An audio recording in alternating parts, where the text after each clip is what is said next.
Avant que la vidéo commence, je tiens à prévenir que ça va spoiler bien comme il faut. Donc si vous n'avez pas lu ou fini Jojo, je vous invite à quitter. Pour les autres, c'est parti. Leone Abbacchio est un membre de la Passione, sous les ordres de Bucciolate, et est donc un des alliés de Giorno, le protagoniste de la partie 5 de Jojo Bizarre Adventure.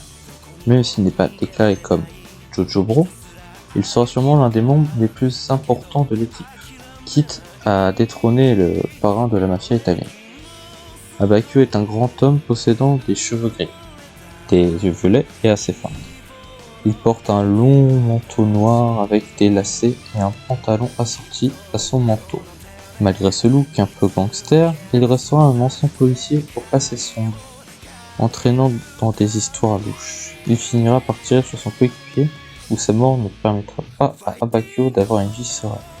À l'arrivée de Giorno, fils de Kyo, il n'aura aucune confiance en lui et se mettra en doute face à lui. Malgré ça, Abbacchio est quelqu'un de sérieux, droit et dont la mission confiée passe avant la sécurité de ses amis, malgré le fait qu'ils tiennent à eux, excepté Giorno, dont il n'apprécie pas la personne, du moins au début. Son stand, Maudit Blue, est un stand de courte portée, est capable de rejouer une scène passée de plusieurs heures, voire plusieurs années, pendant un temps prédéterminé. Maintenant, passons à l'histoire du personnage plus en détail. Avant le début de l'histoire, Leone Abbacchio avait l'intention de devenir policier. Il s'aperçut bien vite que la course contre le crime à Naples était inutile, car les criminels corrompaient les juges et jurés pour se blanchir. Un soir, il aperçut à proximité une prostituée, voulant les arrêter. Le proxénète le corrompt avec de l'argent et part. Or, quelques temps plus tard, Abbacchio et son coéquipier arrivent sur le lieu du crime, où le même proxénète a cambriolé un appartement et tué une femme. Lorsque Leone le rencontre, ce dernier lui dit, pendant qu'il dégaine son revolver, qu'il ne peut le tuer en raison de son pot de vin, et tire un coup qui tue son coéquipier qui venait juste d'arriver sur les lieux du crime. Après cette affaire, Abbacchio quitte la police et devient un membre de la Passione. Il finira par rencontrer Bruno Bucciolate qui deviendra son chef, dans un petit café. Au fur et à mesure de leur petite aventure, Abbacchio fera une découverte qui le perdra sur Diabolo, le chef de la mafia, qui veut rester anonyme.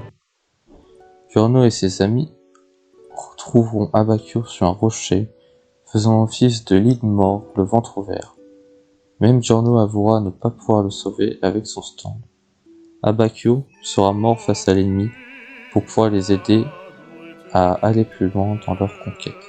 Grand homme aux cheveux blancs tel Sephiroth, il s'envolera vers le ciel avec les larmes de ses compagnons.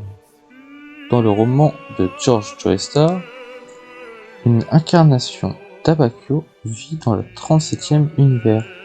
Abbacchio a la même apparence que son homologue original de l'univers, mais utilise un stand différent nommé Vidéodrome.